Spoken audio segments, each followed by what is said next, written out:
That's what you're getting right now. You're getting the microphone on my camera. I just think Jimmy must have a piece of tape over his mic or something. There's a little bit of crusted semen on the desktop. When you played shows with the Cruds, were they this unprofessional then too? Yeah. Pretty much. Okay. Good evening, weirdos, and welcome to another edition of Living Cruddy with Cruddy Joe. I am Cruddy Joe, and I'm here with your friends and mine, the Giddy Along Gang. We have handsome Jimmy COVID and the full Corona, Gino Roy Coffinberry. Our very special guest tonight is a musician, a painter, a zine editor, a radio producer, the unofficial mayor of Murfreesboro, a face-swapping genius, and was recently voted the second hunkiest man in Rutherford County, Mr. Ben Wilkinson. Good afternoon, sir. Yeah, thank you very much for that intro. The first hunkiest man being, of course, Scuffle Mouse. Of course. He's still doing it, man. Is it Mouse or Moss? It's Moss. But you said Scuffle Mouse. I know. I said that when we interviewed him, too. I'm a dope. That was early on in the show, too. So, I was still establishing what dope I am. Yeah, he's not actually a mouse. He's like a part of a tree. So that moss plays into his thing. How could I have not known that? The first time I met him, he had a social media presence and just kind of met him through that. And he said, hey, we're going to have ice cream on the square this Saturday at 5:00. Come and join us. And so we went because we were like, let's go. Let's see what's going on. He was there and we just all had ice cream and a lot of people were pretty freaked out and we took a lot of pictures and that was it. But ever since then, I'm like, this guy's all right. I feel like I'd always known him. Like when I first met him, I was like, oh yeah, this guy, he's cool. Scuffle Moss was the first time I saw him was at a show that we played with you guys, Vamptones. It was the middle of the winter, someplace I couldn't even tell you what the name of it was, but we go in and like waiting for the bands to go off and there's this guy dressed up like a plant. A plant? I thought he's a troll. He's a forest troll. Yeah. Yes. Get it right, Gene. I didn't say he was a mouse. I know he was at one of the Dr. Gangrene horror hootenannies, and he was dressed up as a forest troll mummy. Pretty cool. And he stood right up front the whole time, and he licked my bass player's bass during one of the songs, and we got a picture of it. Well, Shay is very lickable, though. I would say probably like in the top 5 most lickable dudes in Shelbyville. Yeah. Well, you got a band that has 2 guys and 2 girls, and you lick the bass playing dude. That just Yeah. Talking about Scuffle Moss does bring up one grievance I have against Ben, and that is on Scuffle Moss's show, you brought Little Princess, but you don't bring it to our show. I can get Little Princess pretty quick. And LaShawn is here, and she's looking at me right now with that look because she actually recommended that I put Little Princess in this chair. And I said, no, they'll think I'm weird. I just thought she was too snobby to appear on this show. I don't know what Little Princess is, but we need That's to have his daughter, you jerk. Yeah, she's growing up. She's getting old, so she's starting to get her own personality. All right, so we know Ben from going way back to the early days of the Cruds when we did a lot of shows with your old band Slack. Yes. And actually Slack was one of the bands that helped us kind of find some footing in Nashville because we were just doing whatever. I mainly knew Nick at the time, but I knew that you were part of the reason why Slack took an interest in doing shows or listening to the Cruds at the time. We listened to it in the van all the time, when we go play shows and stuff. And I have a very, very vivid memory of us when we were in Los Angeles one time. We were driving. We decided to take a shortcut through the hills to get to a show, which you don't really want to take in a really crappy van you just drove from Tennessee. And the brakes started overheating so bad. And we were around these $1 million houses, but we were blasting the Creeping Cruds. Nice. Down everything. I remember that show we played with you guys at the Exit Inn was the first night I met you, Gino, and the first night I met Dr. Gangrene because he came to introduce you guys. Right. And I was super fanboy. I was like, oh my gosh, can I meet you? Well, we knew there was a big buzz about you guys. Actually, the Clutters played that night as well, and they were another band that had a little bit of buzz going. And we actually had Steph was on the show earlier. We talked about that same show. It was like a little bit of a coming out party for us. I mean, you guys are already established and doing stuff, but yeah, that was definitely fun. That was a fun night. I remember just the backstage area was really festive because we were all so stoked to be there. It was it's like a Friday night. I don't know if you could pull that off these days. We had to Exit in for the night and we brought a crowd. Yeah, no, that was a good show. So anyway, we played again with you guys in Murfreesboro at some place. Had a set of stairs that were from hell. Yeah, it was probably either Wall Street. A huge flight of stairs. All the way up, yeah. With your 810 Ampeg cabinets and stuff. Yeah, it was crazy. Jimmy may have played that show. Did you? You would remember. Well, if there was an 810 cabinet there, probably. Once you carry your stuff up those stairs at Wall Street, you'll never forget it. There is one place place worse that we play, and that's what's the one in Atlanta, Jimmy, with the fire escape stairs? Stallions? Definitely Stallions. Smith's Old Bar. Not only will you kill yourself getting up the steps with your gear, but the steps may actually fall right off the building as you're carrying it. I'm sure it's been condemned. Like a fire escape kind of stairs? It was out. Oh, yeah. Outside, metal shit like attached to the wall with bricks falling out as you're walking up the steps. Welcome to Texas. Isn't she cute? There she is. There she is. So here's little princess. She's got to the age where she can wave now. See? You can also kind of do the metal side, as you can see with her fingers. It's kind of cute. And she can blink her eyes. Look. No, you can't see. She can only blink her eyes when she lays down. Wait, here we go. Well, never mind. Check out those genetics, man. All right. So later on, after we played some cool shows with Slack, I don't know. I guess you guys split up and went your separate ways. Yeah. And I didn't see Nick again for a long time. But all of a sudden you reappeared as the Vamptones. Yeah. You guys were around for how many years was that band going? We started in, I think, 2013 or 2014, and we played our last show in 2019. You did a brief run, and then you decided that it's over. Yeah, what happened? We decided because we're all such good friends, and we had a lot of fun doing it, but it got to the point where it was getting harder and harder to have practices because Aaron moved to Antioch, and Shay lives in Shelbyville, and me and Nicole are still in Murfreesboro, but it was just getting harder and harder to orchestrate shows and practices. And then we had this practice before this show, and it was October of 2019. And I just said, let's just make this our last show. And we all just agree, okay, let's do it. And that was it. We didn't tell anybody. We didn't make a spectacle out of it. And we just did it. And we still talk to each other like all the time. Are you sure that you didn't have three other people that went home and cried themselves to sleep? Yeah, they're watching this right now, like hating my guts. Yeah. It's possible. They could have been like, I don't want to be the one to say it, but I can't believe Ben broke up the fucking band. I could not go along with it. Act like it's no big deal. We've kind of like left the door open because, I mean, we might do it again sometime, but it just is what it is, you know? Okay. Last time I talked to you, you made it sound like there was no way that would happen. Well, it's not that there's no way, but it's just, to be honest, it's just, we all love playing music and we love playing in a band together, but it just got so hard to practice when we're all driving from all corners of Middle Tennessee, you know? So, I mean, if we all lived on the same street, we'd still be doing it for sure. But you are saying that if like somebody came with a big enough offer, you would be willing to do Vamptones again for our Horror Hootenanny show. Yeah, like or a Vegas residency. We'd consider that. It's just I have no control over that. Yeah, it depends on how big the offer was. No, I mean, I'm sure if we all got back in the same room, it'd be like riding a bike. We could play. And I do think it's interesting that we played our last show in October of 2019, and I think COVID surfaced in November of 2019, if I'm not mistaken. So it's your fault. Well, ironically, your last show was right around the same time of our last show. We played the Horror Hootenanny that year and have not done anything since other than lose a couple band members and try to practice here and there. We did the video. We did the video. Yeah. And of course, the podcast is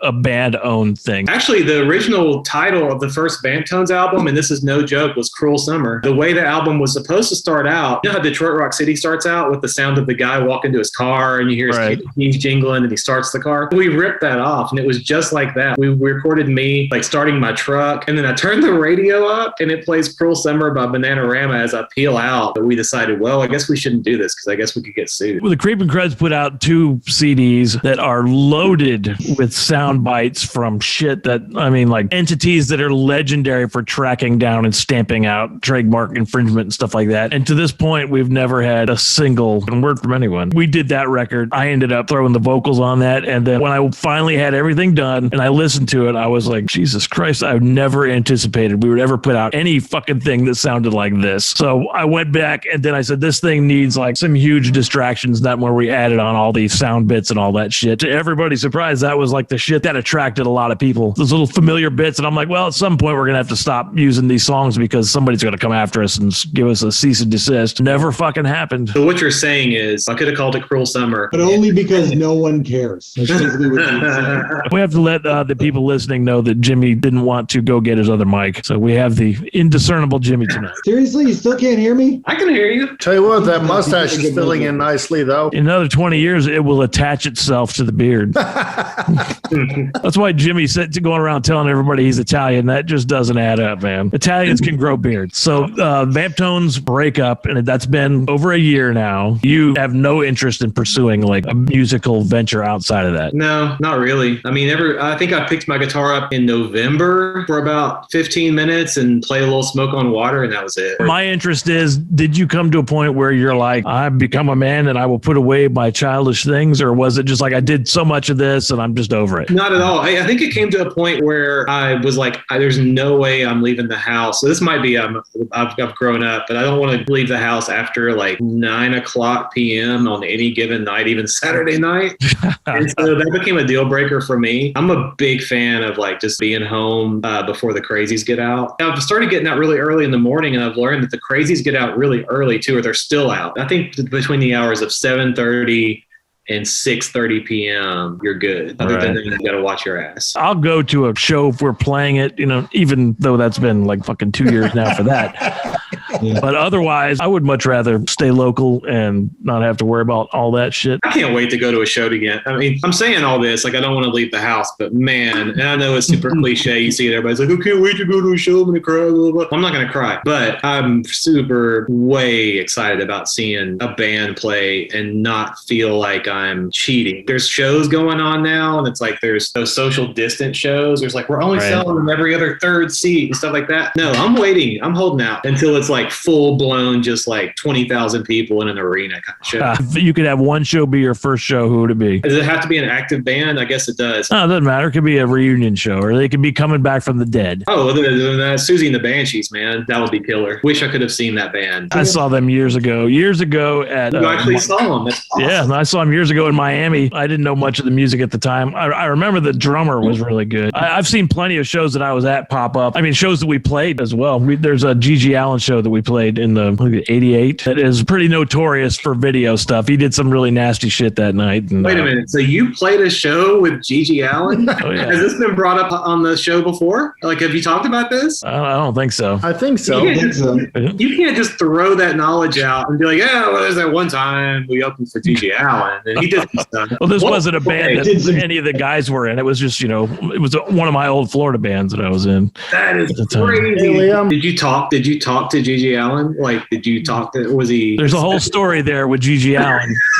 but I won't go into it unless you want to dedicate some of your episode time to it. Dude, go. Like, do what you got to do, man. I want to hear about it. I mean, if everybody else is okay with it, I want to hear some G.G. Allen stories real quick. They pooped on each other, I'm telling you. Yeah. Well, actually, what happened was we got the gig with G.G. Allen. It was in Ybor City, which is a town outside of Tampa. It's a notorious town for wild shit happening. It's like a biker town, kind of. This was before he was kind of like, he hadn't shaved his head yet. He would still look like a crazy Jesus Christ looking character. We get this show. I'm driving my big yellow band van because I was the guy that always had to take care of all kinds of shit, including buying the van that dragged everybody around. We get to the place, we load out. G.G. Allen's band is not there yet. I'm on the street corner after the loadout. I'm standing inside the back of the van, and then something fucking hits my van from the backside, and I end up like falling on my ass inside the van. I'm like super fucking pissed, and I hop out to see what the fuck just happened, and it's fucking G.G. Allen driving a fucking station wagon has just crashed into my fucking van.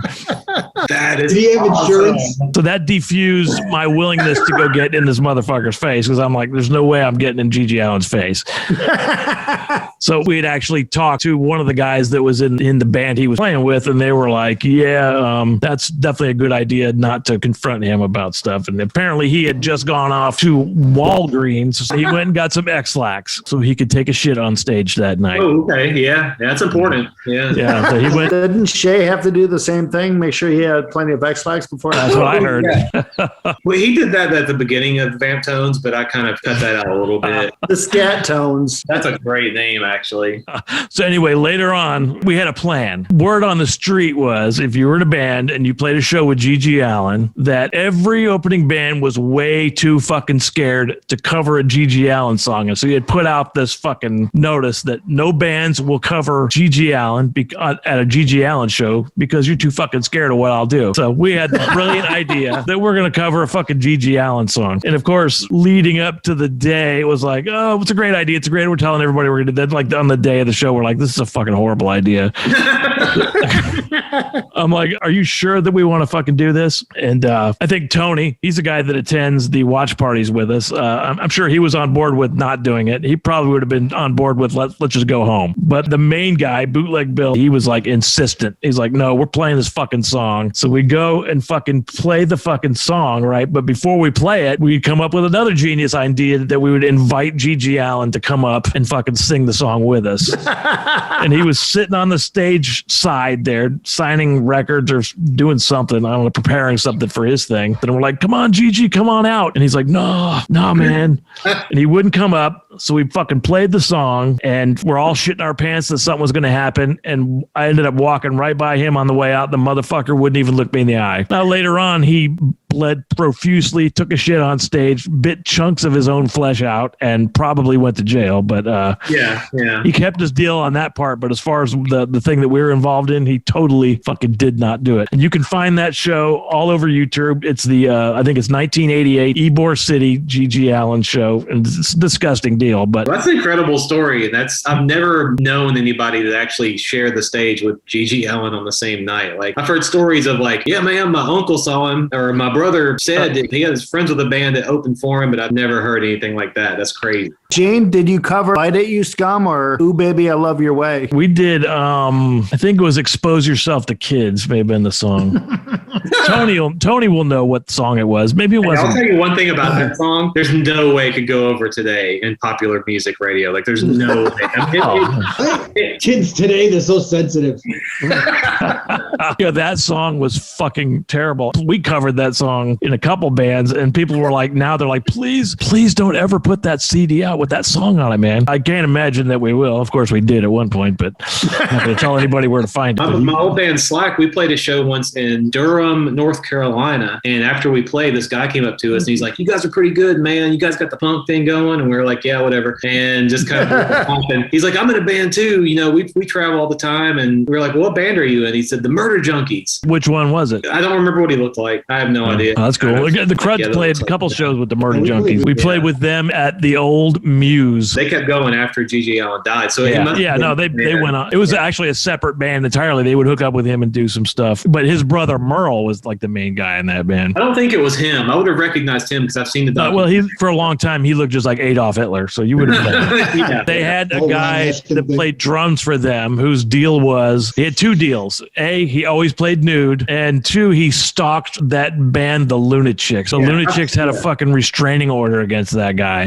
because he was the naked drummer from the Murder Junkies would fucking try to accost them at shows. And the Lunatics are some hard chicks, man. I wouldn't fuck with those girls. And they were like, that guy's fucking insane. What was the impetus behind you getting into music? Was it a specific band or incident? Man, that's a good question because I've never thought about that. When I was a kid, I got into music like when I was like 10, 11, 12 years old. I got way into Billy Joel and Elton John at the same time, which was kind of a no-no back then. It was you were one of your team, one or the other. So I started playing the piano. I was really good at it. Like everybody that heard me play was like, he's a natural. He's going to be a piano player. And then grunge hit. So I'm one of those grunge stories. It is textbook. I heard Nirvana. I was at a friend's house and we went out to his mom's station wagon and he had the cassette and he put it in and I heard the first notes and I was like, okay, this is what I want to play guitar now. I know it's super lame, but yeah, I mean, like that whole Seattle thing got me into music. Soundgarden, Nirvana, Pearl Jam, like all that stuff. That was what really got me into it. And then once I got into that, I discovered there was a station out of Vanderbilt called WRVU that played college rock and indie rock. And then I discovered the Pixies. And then 91. Yeah, 91.1 and like Pavement. And I was like, oh, well, there's this whole other world. And kids today, they don't understand the pre-internet era of having to search things out. What was your main Elton John jam? Elderberry Wine. That song is slams. It is such a good song. That's the one. When you were with Slack, you guys were going to blow up and you had like a record deal and you ended up doing some time with Dave Grohl and those guys, right? Yeah, we got in good with this producer. He's actually living in town now named Nick Raskulinecz. He's produced a lot of really, really good rock albums from Rush to the Foo Fighters to Evanescence. Don't mention Rush to Jimmy. Yeah, sorry. I was on cringing. Yeah.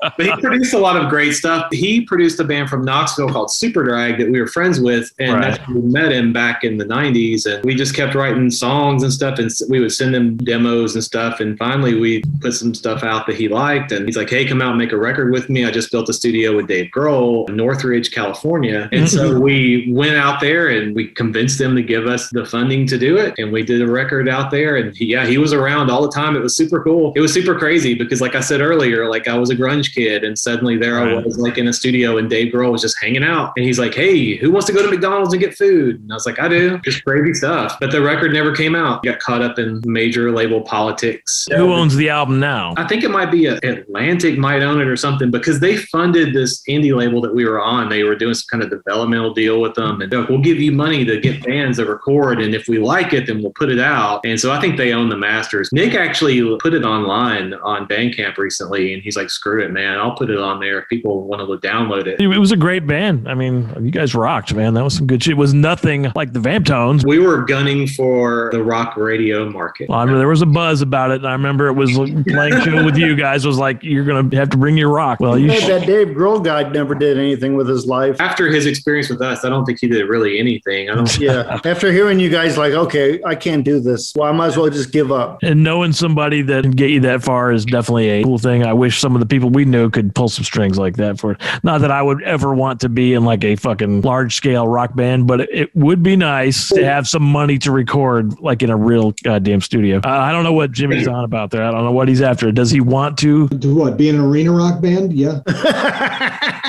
There's literally no such thing anymore, though. I mean, nowadays making it is cutting like a 10-second TikTok vid and having kids watch it like 10 million times. There's no like rock video that like takes off and, oh, check out this new band. That shit doesn't happen anymore. But that said, Ben, you should definitely get your music and fuck those guys and put your record out. I know there's a lot of people that would want to have that. And for the very least, man, you should have the stuff that you created, have that document in your hand. Maybe one day it'll be one of those things where it's like comes out like 30, 40 years after the fact. It's like this lost record. Well, even when they're talking about shit that happened in Nashville, it will be a missing piece of that document. And then you... yeah. Nashville's the hot shit now. That's right. I keep forgetting that. Even though we all live in Nashville, we have never been there. I know. I live like 30 minutes from it, but I just don't go into town anymore. Well, if you go down Nashville, it's like going to see a bunch of condos and shit. It's like, this isn't fucking Nashville. Well, I have an interesting Ben factoid that I don't know if you guys know about it or not. Ben's parents were on Family Feud. My mom was on Family Feud during the Richard Dawson era. Did he kiss her? Yes, he kissed her a lot. It was my mom, my two aunts, and their two cousins, all women, and he was obsessed with them because they were from the Nashville area. They had those Southern Belle accents. It was in 1980. As soon as he heard them talk, he was just like, here we go. There's footage uploaded not too long ago of my mom going up for the face-off and Richard Dawson being like, do you have kids? And she says our name. He's like, well, you need to blow him a kiss. And so she does. And he's like, well, if you blow them a kiss, you got to give me a kiss.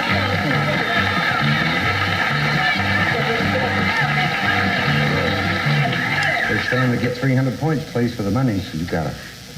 I know. You can do it? Try. Shit. You're married. Right. How long have you been married? Almost 12 years.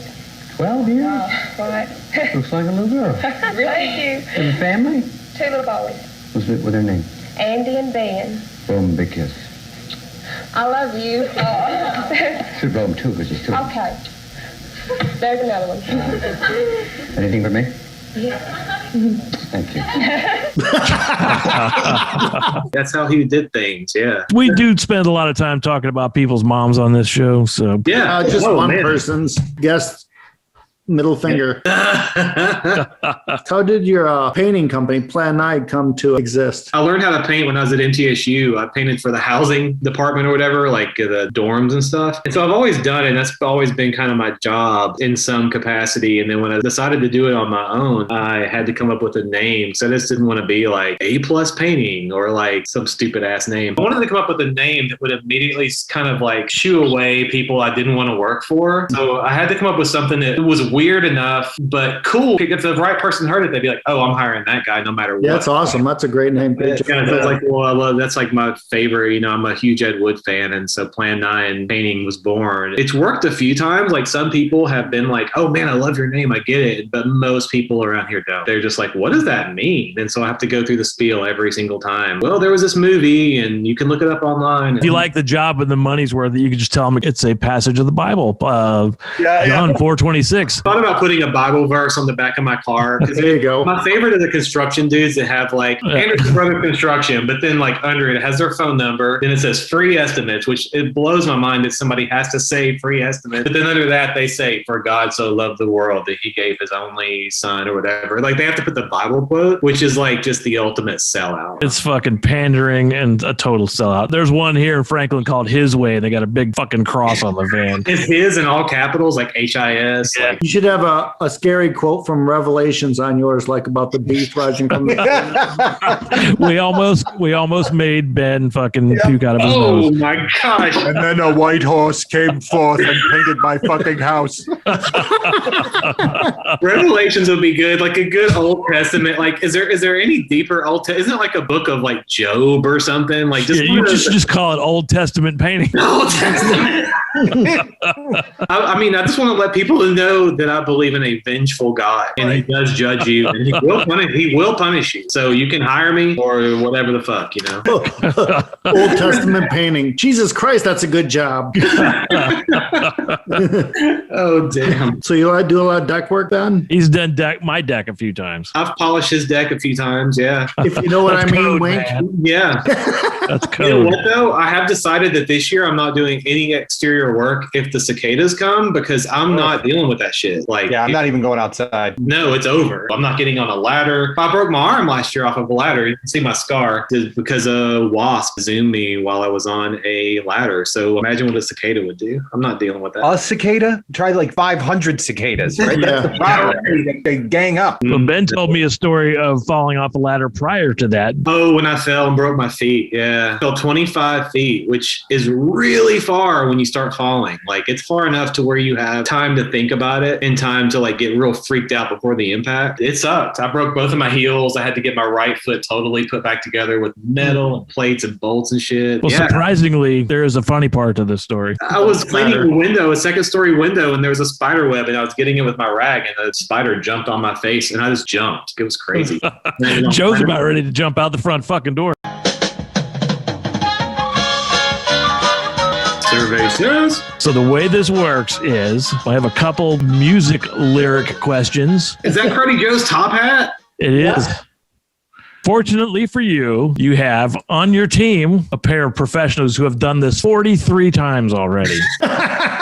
Handsome Jimmy. Then we have Cruddy Joe. Between the three of you guys, Yeah, we got it's I easy. think you can lick this. We went into this last week. We had Debbie Rochon. She insisted there was no fucking way she would get any of them. She knocked out 3 music ones in a row. I can't believe I'm on the episode following Debbie Rochon. She's like a legend. You are too. Yeah. Oh, hell. Sean, get me a beer. I'm a You know legend. who it is? I'll recite a couple lines from a song. If you can tell me what the next line is, the name of the band and the name of the song. Yep, I can do it. Gino, we're on your side, man. Yeah, I we're here know. for you. Oh, Henry, don't be unkind, go away. I can't take you this time, no way. Oh, Droogie, don't crash here. What is the next line? What is the name of the band, name of the song?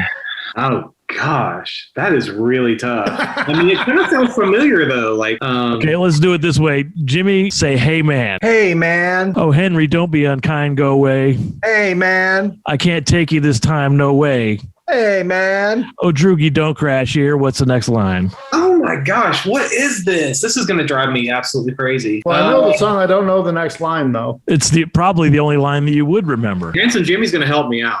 Gina, that's David Bowie. Oh, shoot. Suffragette cities. There's only room for one. Here she comes. Here she comes. That is correct. Did you know my hatred for David Bowie before this? Because that's All like right, the episode is over. I was going to tell you earlier that I have a hatred for Billy Joel, but I let Oh that out. no, that's fine because I'm cool with that now. That nowadays, I love all the artists that David Bowie inspired, but that was driving me crazy. I knew it. I feel so bad. Now those records of that era, that was some great rock and roll, man. The Mick Ronson shit is he's like one of my favorite guitar players. So I'm with Jimmy on that. If you feel inspired to overcome your fear of Bowie, go back to those 70s records, man. Start with Hunky Dory. Yes, that's some good stuff, man. You should guide me because I just always think of Let's Dance era David Bowie. All right, so we'll move on to the second one. So you see how this works. I do. The next one is pride and joy and greed and sex. That's what makes our town the best. Pride and joy and dirty dreams are still surviving on the street. I'm the worst at song lyrics because I just don't know song lyrics. I'm gonna go with it's a Rolling Stone song. That it is. Oh yeah. Okay, thank you. Is it Shattered or something like that? It totally is Shattered. Do you know the next line? All right. Pride and joy and greed and sex, that's what makes our town the best. Pride and joy and dirty dreams are still surviving on the street. Sex and sex and sex and sex. Yes. You're Joe? not the only one with mixed emotions. You already got the song right, Joe. You don't have to. I thought that was the next line, though. Sex, sex, sex, sex. Pride and joy and dirty dreams are still surviving on the street. And look at me, I'm in tatters. Shattered. Shattered. Okay, we'll give you that one because you named the band and the song. So you're 2 of 2. Are you going to have to dig deep for this one? The bats have left the bell tower. The victims have been bled. Red velvet lines the black box. I'll give you a hint. There is a rhyme involved in that. Oh wait. Okay. Bela Lugosi's dead. Bela Lugosi's dead. Who sang it? Love and Rockets. Nope. Hang on. Bela Lugosi's dead. Peter Murphy. You got nope. Bauhaus. Bauhaus, yes. All right, 3 of 3. Nice. If you wouldn't have told me the rhyme, there's no way I would have got that. There's no way I would have got it. You would have I was got it. hoping You're you do awesome. impersonation of the chorus there. I'll do the lead up and you do the impersonation. Bats have left the bell tower. The victims have been bled. Red velvet lines the black box. Bela Lugosi's dead.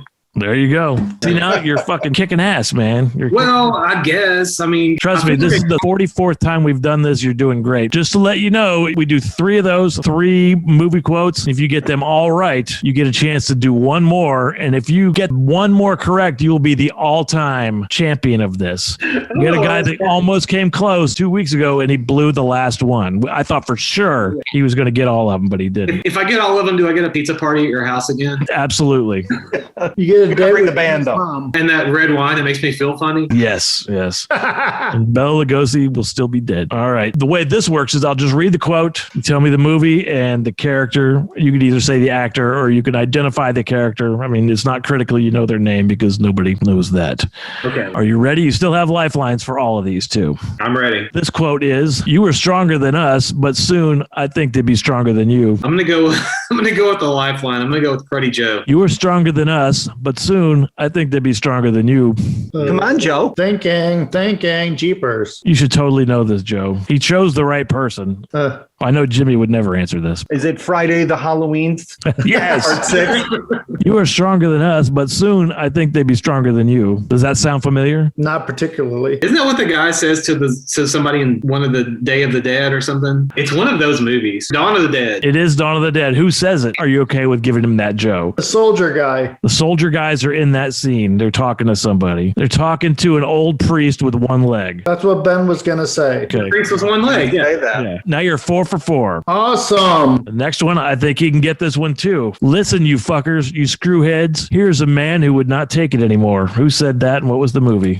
Say it one more time. Listen, you fuckers, you screwhead. Here's a man who would not take it anymore.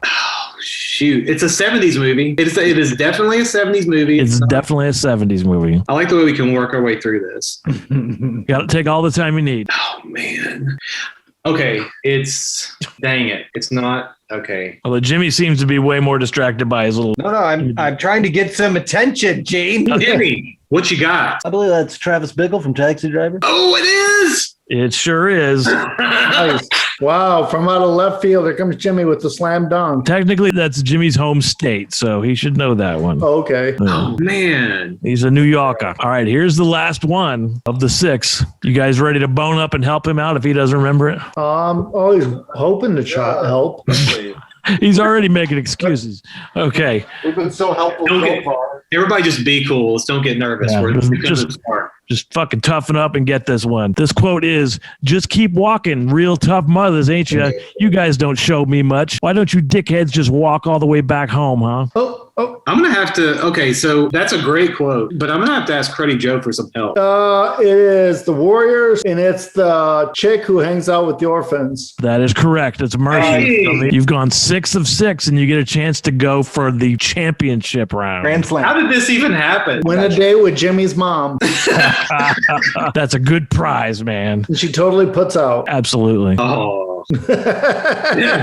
Everything just got weird. Now, All right. This is the last one. This is a music lyric. You're number 7. I have a feeling you're going to get this, though. All right. You guys put on your thinking caps. The lyric is, the night is calling, I have to go. The wolf is hungry, he runs the show. He's licking his lips, he's ready to win. I know this. The night is calling, I have to go. The wolf is hungry, he runs the show. He's licking his lips, he's ready to win. Yeah, I know this too. And It is driving me crazy. Like I can hear it. There's an accent involved in the way that's sung.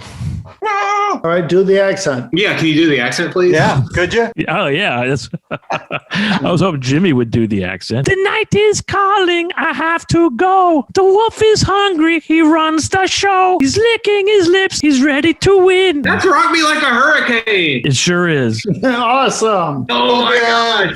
By the Scorpions, yeah. All-time champ, Ben. Are you kidding me? Congratulations. That's the only thing I got. Awesome. No, Got listen. all 7. I'm gonna have to go on record and say if you wouldn't have sang it like that, there's no way I would have got it. So I don't know if that's cheating or not. But when you sang it like that, it just I make the rules. It was not cheating. so when's the pizza party? Is it like Fucking tonight, man. Come on. We had it yesterday, actually. We didn't want to tell you.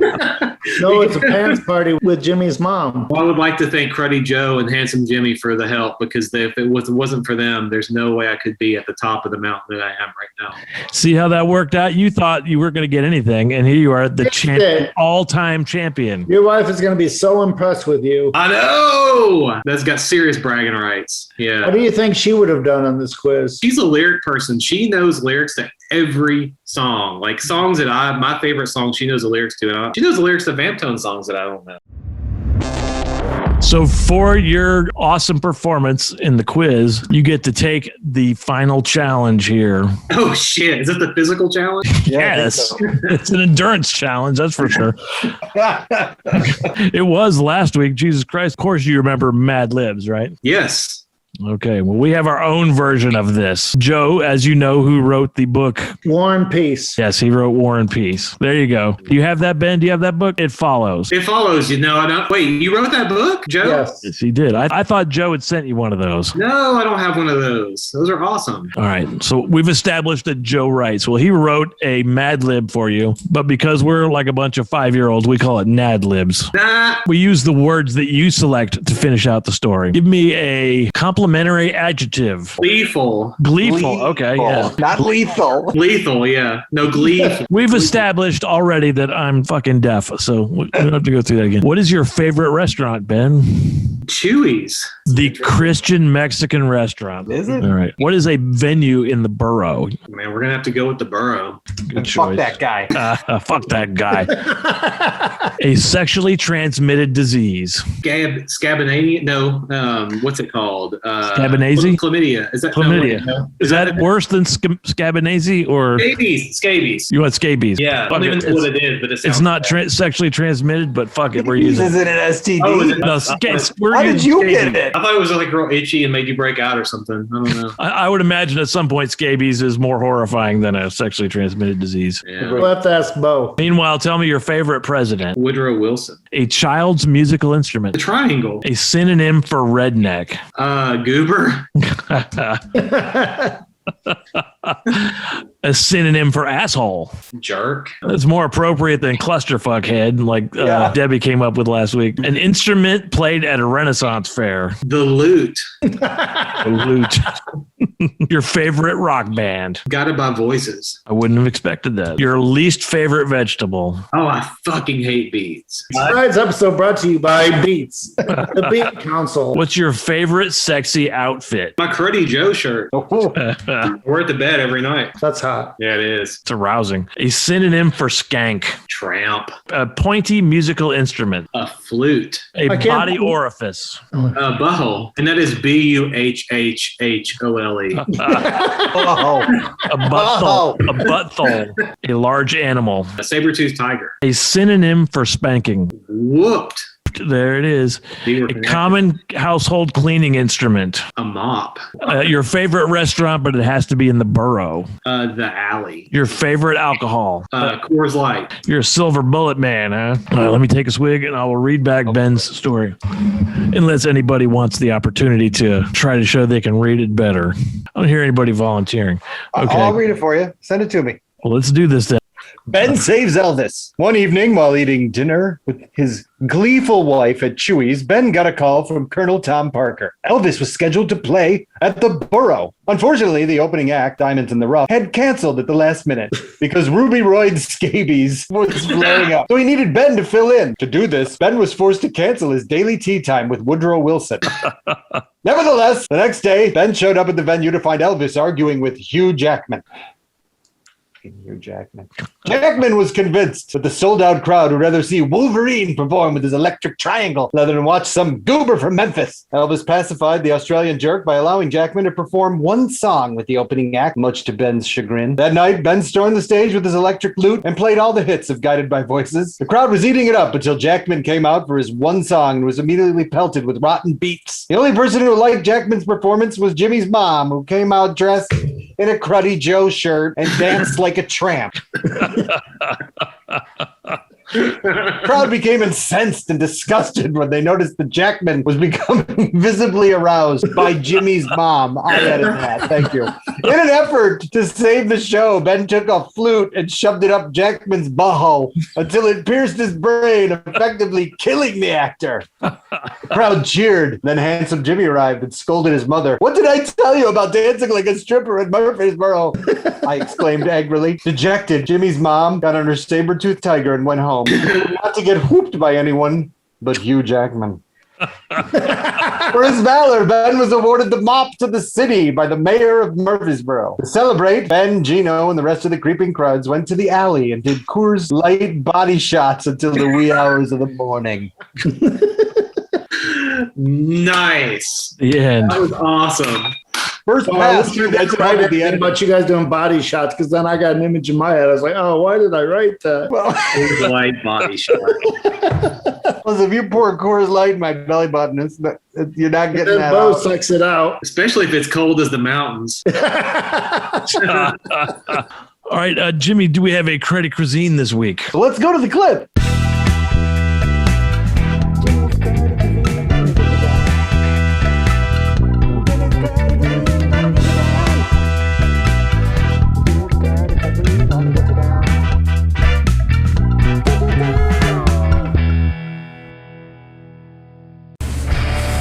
I'm making a cake from scratch because I'm not even sure why.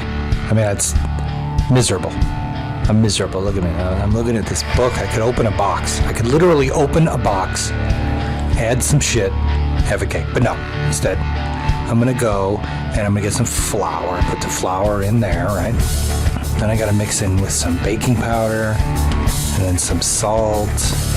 Okay, that's not so bad. Here's some sugar. What are we going to do with this sugar, though? Well, first we're going to get some butter. We're going to beat the living hell out of the butter. Gino gave me the butter, thanks. Then we're going to mix the sugar and we're going to cream the shit out of it. We're just going to cream. I'm separating eggs. Did you see that? Yeah, that's right. I'm separating. Because I got to mix the vanilla and the almond extract with the yolks and pour those in with the butter and the sugar. But wait. Then we got this ridiculous task of taking those whites, adding some cream of tartar and some sugar, and whipping them. This has been sped up 1,500 times. It takes for freaking ever. Which is why I have that amazing whisk. There it is. Look at that. Stiff peaks, baby. I'm going to put some milk in with the butter and the sugar and the eggs, yolks, and all that. And then we slowly put the flour, baking powder, and salt in. Boom. Here comes the exciting part. We get some pans, we grease the shit out of them, we put some flour in them, tippy tap, make sure the shit don't stick. And then we put the first part, which is everything except the whites. Then we fold the whites into the batter to make it fluffy and light. Then you bake them. You put it in the oven. There you go. 2 cakes, no waiting. There they are. Oh, they look great. But wait. How dare you? What about Vinny? Does Vinny have a clip, Joe? Yes, he does. Let's go to Vinny's clip.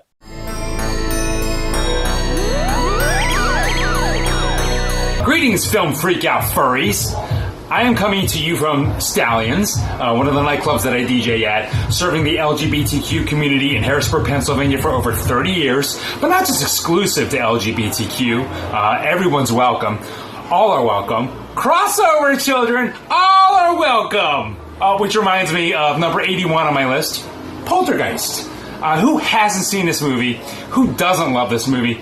And who really directed it, right? And what a gory face ripping for a PG-rated flick back in 1982. Part 2 was, okay. Part 3, ugh. And if you like the remake, you are no longer allowed to join us every single week here, okay? Number 81, Poltergeist. Hey, bitch!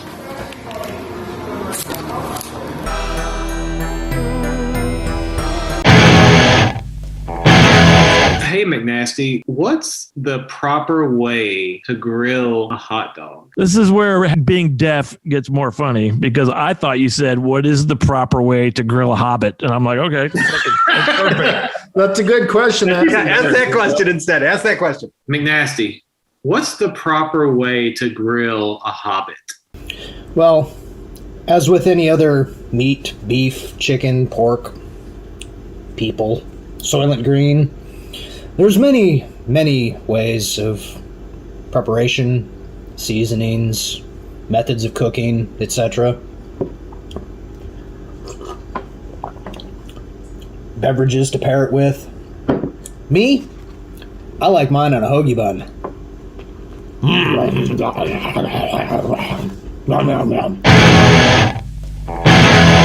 Nice collaboration, gentlemen. That was good. That'll be good. I look forward to his advice. I might have another clip for you too this week.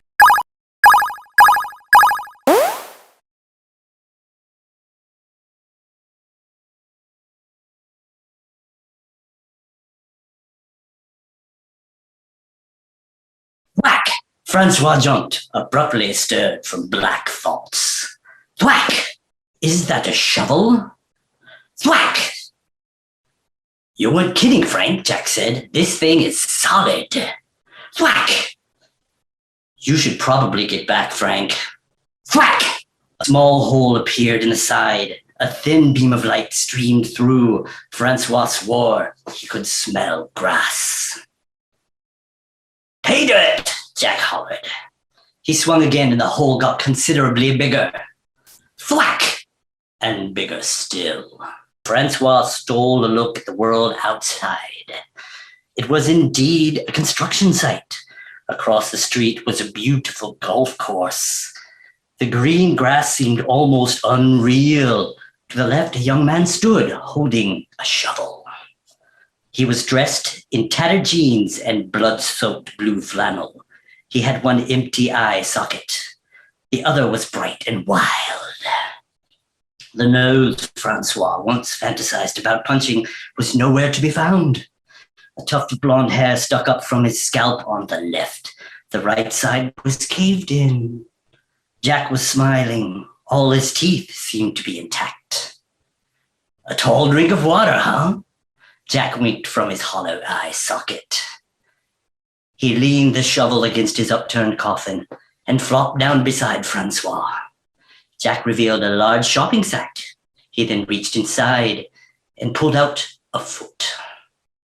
It's not much, Frank, but pickings were slim. He shoved the body part into the hole. Francois ate greedily. A bit tough, he said, between bites. She must have been a runner. Jack shivered. He began rubbing his elbows. Does it ever get this cold in Paris? Francois paused for a moment. Thank you, Jack, he said. Jack pulled a comforter out of the bag and laid it over his outstretched legs. Francois continued on the foot. Down Gallatin Road, the neighbors began shuffling home.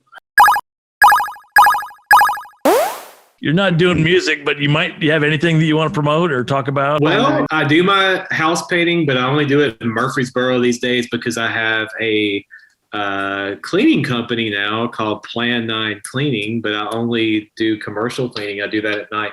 So I paint houses during the day if you live in Murfreesboro.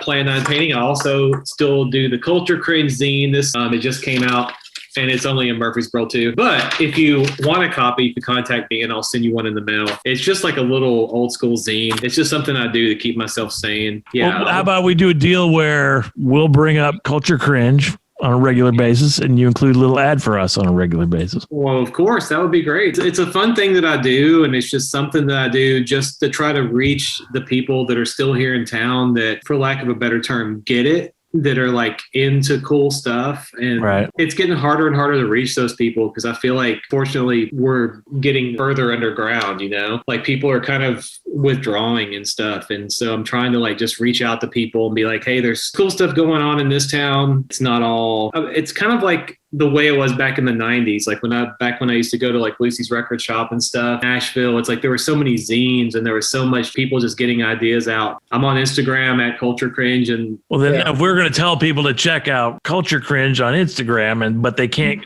actually see it. Yeah, it's on Facebook too. I'm even though I'm not personally on Facebook, Culture Cringe is still on Facebook. So they can see it someplace then. Yeah. Ben is also the man behind the Tennessee Faceswap team. Yeah. I mean, like we're gunning for big things. Like we're going national with that.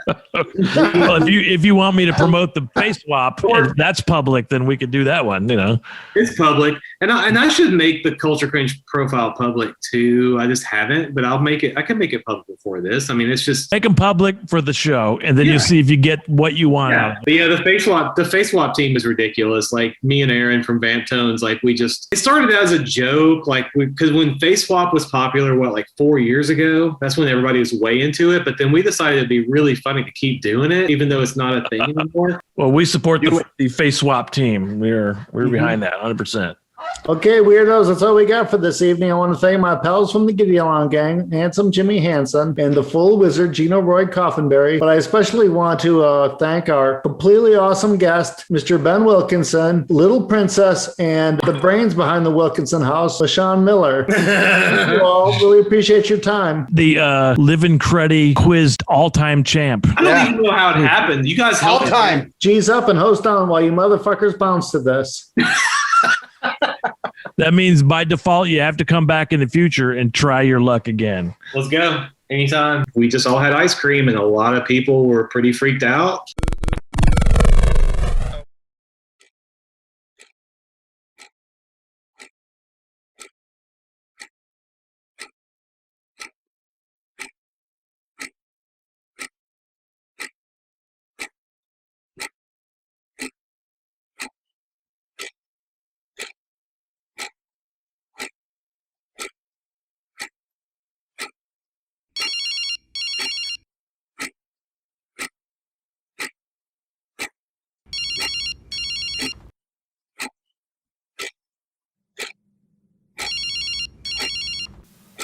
Give me the phone, Joe.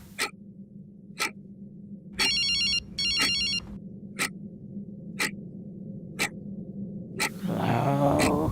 Good evening, weirdos, and welcome to another edition of Living Cruddy with Cruddy Joe. I am Cruddy Van Halen, and I'm here with the Diver Down Gang. We have Handsome Jimmy Hagar and the Diver of Gino Lloyd Roth. Good evening, weirdos, and welcome to another edition of Living Cruddy with Cruddy Joe. I am Cruddy Van Halen, and I'm here with the Diver Down Gang. We have Handsome Jimmy Hagar and the Diver